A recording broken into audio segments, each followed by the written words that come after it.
Morning, Carl. It's good to see Phil? you. This is Johnny and Phil. We're doing our set of podcasts on voices from the village, and we think you'd be a good voice from the village.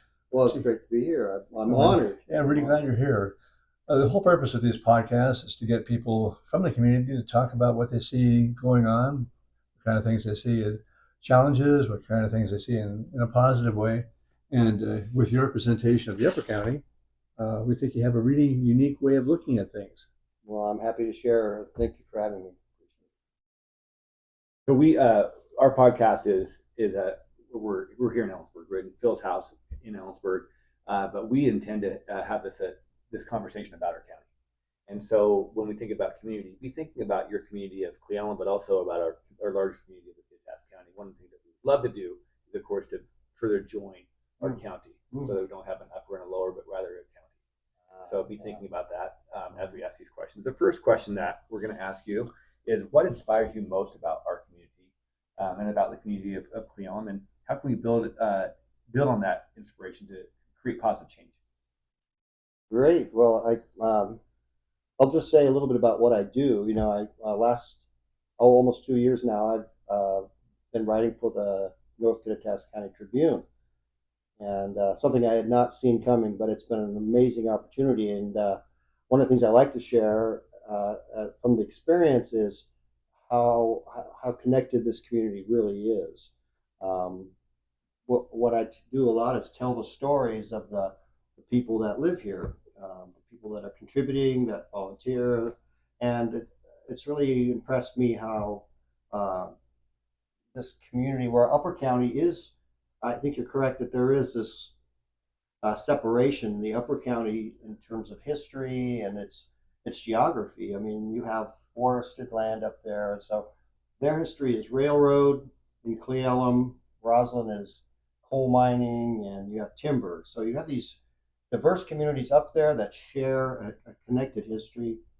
They're very devoted to their history. You know, there's the Heritage Club and all of the annual celebrations, and so it's a wonderful kind of a place because of the devotion to their history, and they keep that alive, and so that's what I really have learned and to come to appreciate about Upper County is the connection to their elders. You know, I got to interview Eddie Russum, who was last year's King Cole, part of the Cole King celebration. Cole, huh? 94-year-old man, and you know, for me, when I sit with those elders, there's a calming effect because they see the long road. You know, they've weathered the Depression and World War II, and you can see the resiliency and what it takes to get up every day and persevere and contribute and remain positive. So they have that appreciation for their history and their heritage up there, and I think that really makes that community tight. And I just love telling the stories. And I think to bridge the gap between Lower and Upper County, I think it's not so much about this separation as it is their own unique history. Here it's agriculture, and so it's. I like that. I think it's just a matter of how unique the county is in the sense that we have this geography, topography, and sort of the different industries. So it has kind of created their own history. But we're one county for sure. I like that. I like that reframe of, it's not that we are divided, it's that we are different because of our history. Very interlinked. You know, all this agriculture down here gets its water from Upper County. Yeah. So Yes, that's true. we literally are, you know, the food and the crops and everything here that feed the horses up above. You know, we share these resources here. Oh, fascinating. I like that. One of the things that one of our questions has to do with community and information. Local press has really suffered in the past X number of years. And look at the Ellensburg Daily Record, and it's a very different paper than it was 15, 20 years ago. And one of the issues in the community is information. People get little pieces of information here and there, and people don't have a really full sense of what's going on in the community. Your role as a journalist, what do you think about information and people and the role of the press, and how do we get information to people that they can use? Well, we live in the information era, but somewhat that's become a bit of a something we have to sort out. I think it's a fascinating time to be alive. You're right about the newspaper. Newspapers are struggling, print press, but how people can get information. I think a lot of that. Well, one thing, the scale of our community is really, I think, an advantage we have. By that, I mean, I came from Seattle, where they're so anonymous. Yeah. But here we can attend city council meetings. Mm-hmm. The commissioners here, they're accessible people. I can call Laura Oshadish, my commissioner, and sit down with her and see the whites of her eyes and have a conversation and share my concerns and thoughts. All of us have that access because of the scale we live in. It's much more intimate, and so it's accessible to those who want to reach out and get it. Mm-hmm. And I think that's what I'm kind of interested in, is how we can encourage people to take the opportunities to get involved, because there's so many advisory boards, or there's just about anything you can think of. If you're into animals, if you're into the environment, or you want to support the youth programs, anything you can imagine, there's places to jump in. I think information is sort of this, I look at it as a personal engagement, like find some place to get involved, because there's so many opportunities. And that's why I think one of the great advantages we have here is the scale, where it's more personal here, and you can really find some place to get involved. And then through that engagement, you become informed. So I think it's kind of an engagement, the opportunity to find some way to get involved and contribute will open up doors and conversations. Do you see a lot of people doing that in Upper County and other counties? I think I would like to somehow. I try to inspire people to do more of that. I think the time we live in, so many people, there's a lot of anxiety, and there's a sense of powerlessness. Like the things are just too big, and it's a challenging time right now in history. But I think that even makes it more important that we really focus locally. And I agree with that. I attend every city council meeting, and I'm here in the lower county here at the county seat often, the COG, Council of Governments. Yeah. Just great access is what.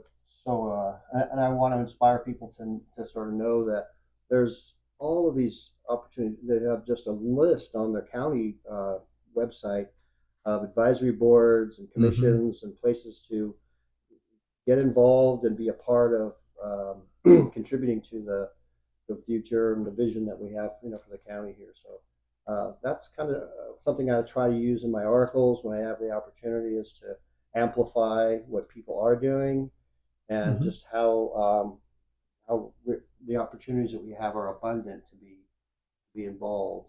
Find a place to get involved. I love this conversation. It's very similar in conversation with what we just had with Corey. Yeah, just a few months ago. Yeah. And I'm curious, from your perspective, what do you think some of the biggest challenges are that we currently face in our community? And then there'd be the follow-up question to that, and how can we work together to address whatever those are? So much of this, for me anyway, personally, is kind of all, I think, some of the things I've already addressed. The current conditions, the national news is really painful to see. There's a great deal of uncertainty and anxiety, and being a history student, I see the cycle, and in the midst of that anxiety and uncertainty, it is a calling to our better selves. It calls us out to find some place to feel a sense of contribution, to regain some of that power.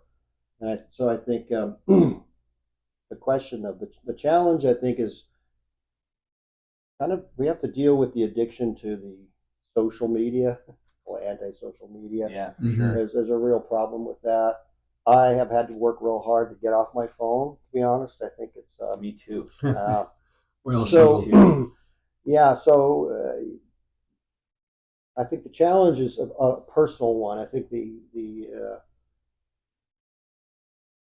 way forward will be in the individual. You know, each of us has to be encouraged to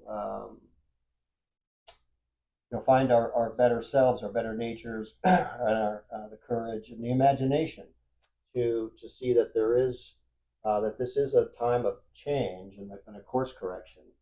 And I think again, I go back to how the opportunities are here locally, especially when we see the national news and the world news, and we can get overwhelmed by it. So the challenge, I guess, would be somewhat for each of us and to encourage each other to bring it back local and recognize that we have so many opportunities to um, imagine how we want to live together.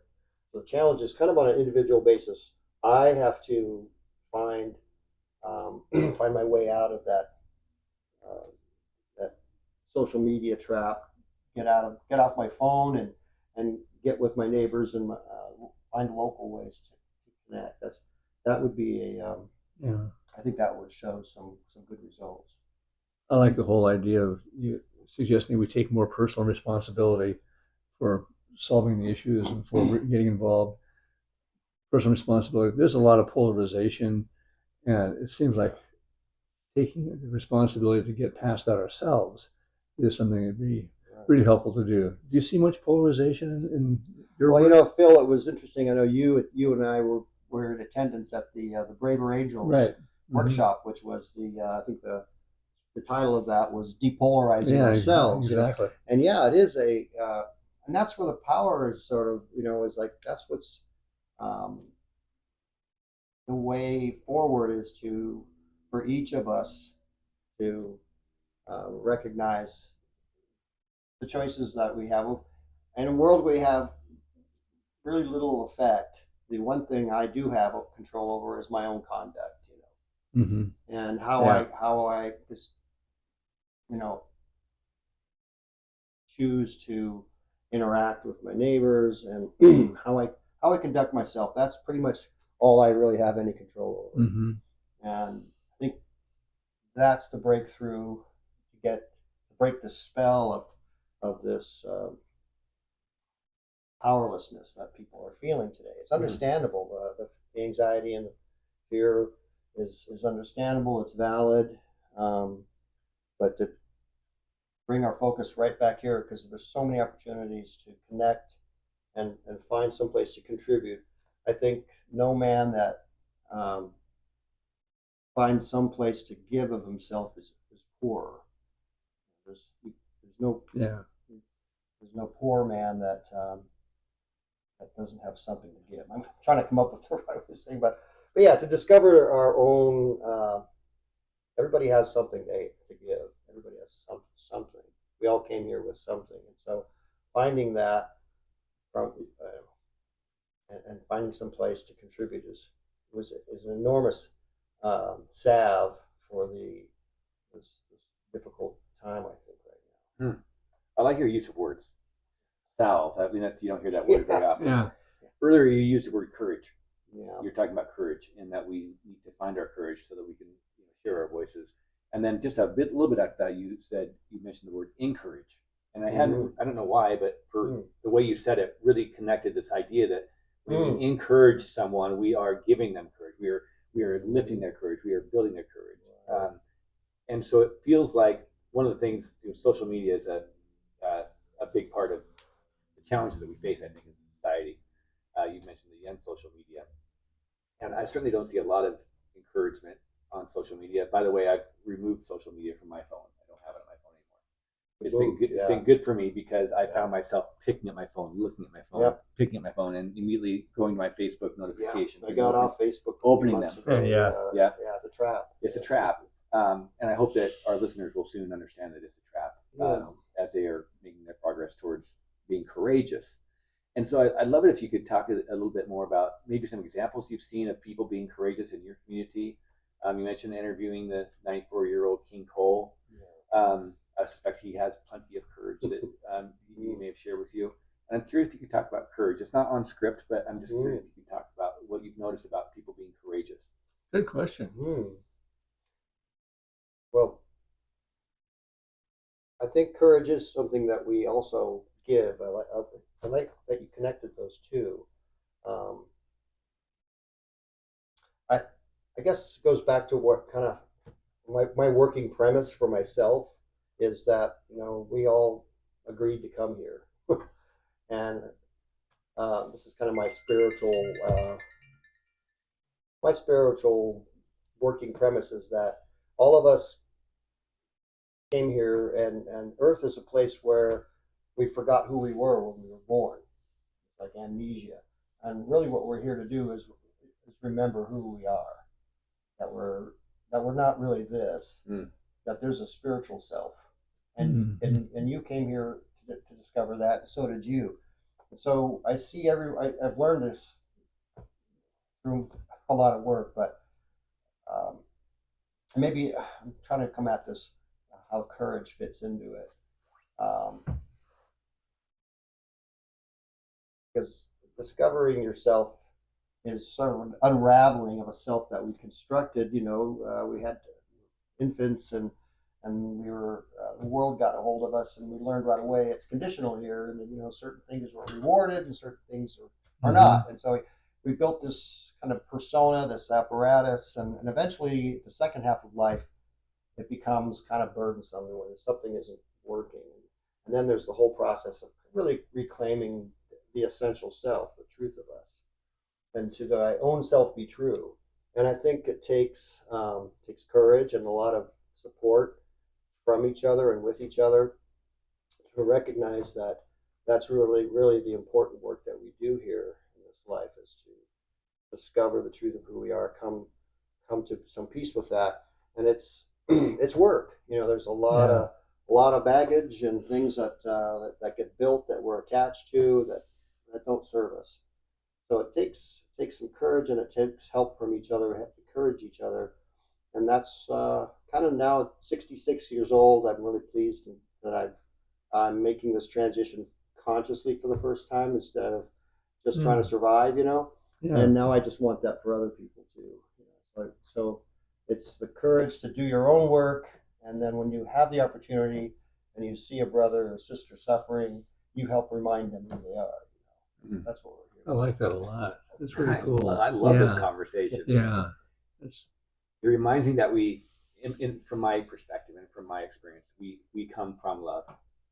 Exactly. We return to love. Yeah. And the challenges that we face in the middle are, I think, in some way trying to anchor us to love. But the further we get away from love, the more difficult it becomes. The further we retreat to love, the better it gets. The richer the experience. That's one of the reasons why I appreciate my friendship with Phil so much. Yeah.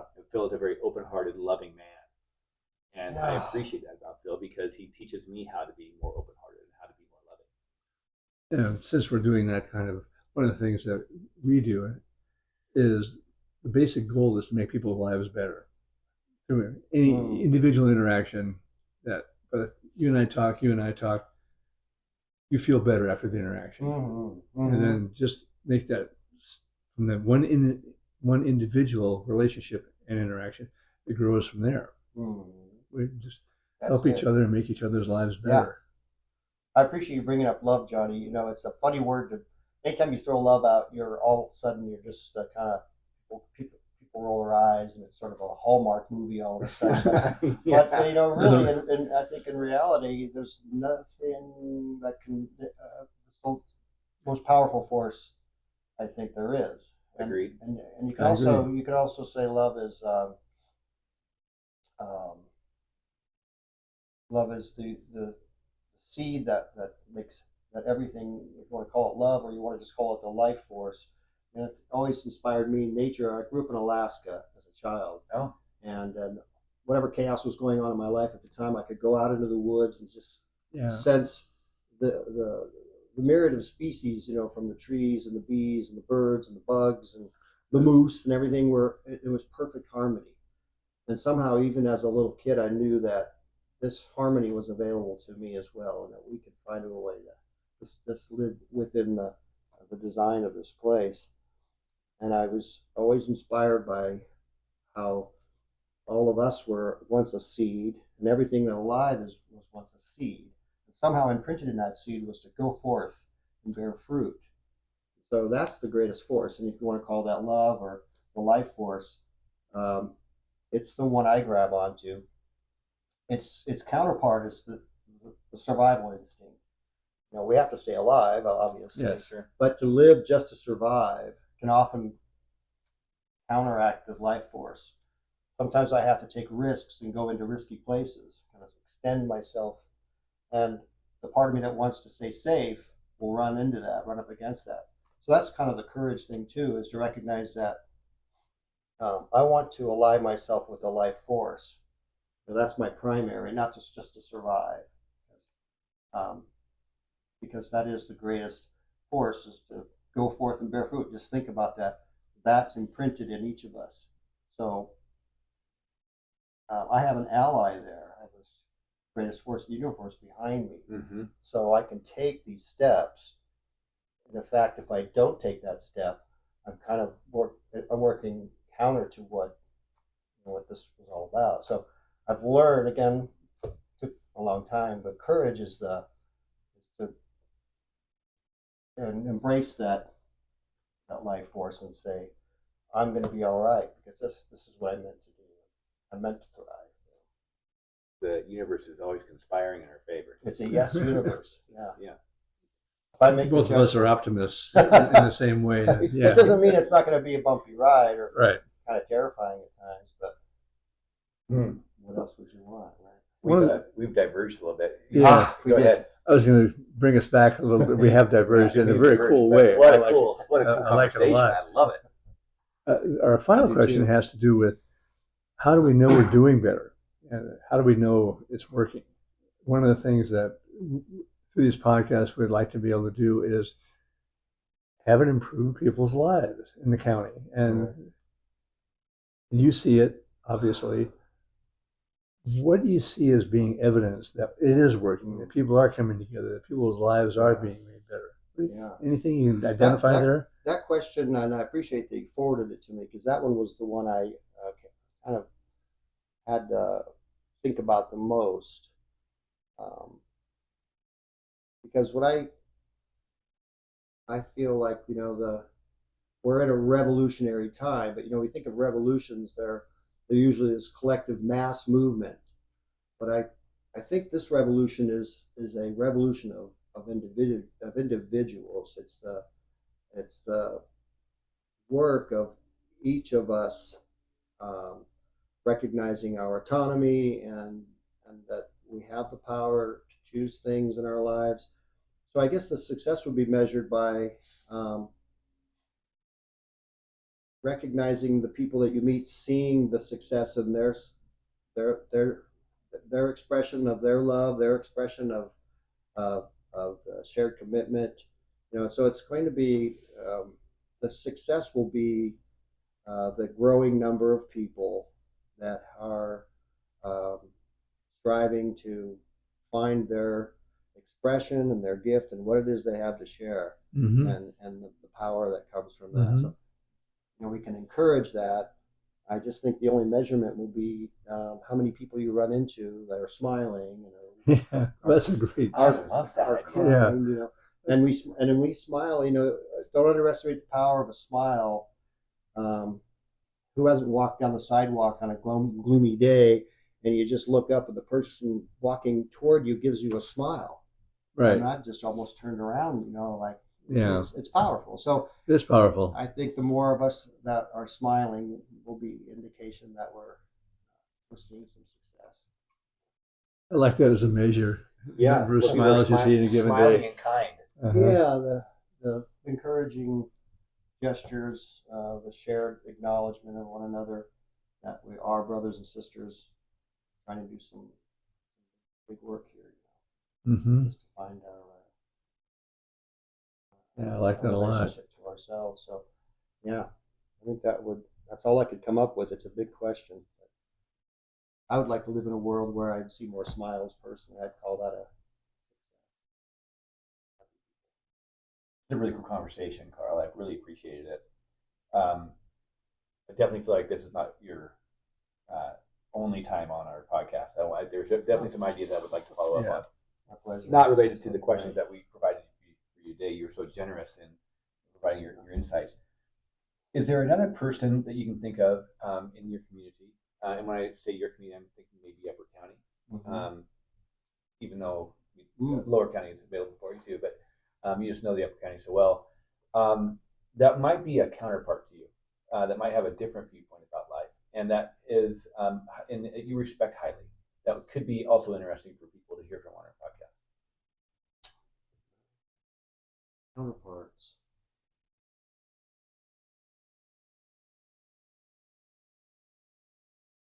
I'm running through all of the various players I know up there. First, before you formed the question, I was thinking of one of my publishers. I mean, Jana Stoner and Terry. They're the owners of the paper, and they're just I have such admiration for them. I'm not sure I'm answering your question though. Up in Roslyn, there are a couple of. They call themselves the town clowns. Yeah. Oh yeah. And they're just, Roslyn has this real particular unique artistic expression, very creative up there. Something you can't put it in a bottle, But there's a couple up there that are a little mischievous, and they hold a variety show up at Marco's Tavern, and they are behind the Santa Parade. And so I've kind of got to know them. I think they'd be interesting if they'd be willing to talk. Town clowns. The town clowns in Roslyn. Okay. Trisha and Tom. Trish and Tom. Yeah. Okay. If you could get them to sit down, Yeah. I'm sure you'd get some pretty interesting, very colorful people. Okay. But they bring a real passion, and this is what they call radical creativity. All right. They're Burning Man people. Oh yeah. Oh yeah. Understood. Got it. I have a vision. Very of them in different my for brain me now. in a sense. I'm always kind of in awe of their creativity and their permission to just be out there. I like it. Something I'd like to incorporate more. So I admire them for Okay. that. Yeah. Carl, thank you. My pleasure. I hope you enjoyed the conversation. We certainly have. I Yeah, think thank it's you a very great much. project. And, Yeah. Appreciate you coming down and appreciate your time. happy to be a part of Appreciate it. who you are. Thanks for the smiles. All right. Right on. Thank you. I think that's a wrap. It's a wrap. All right. Okay.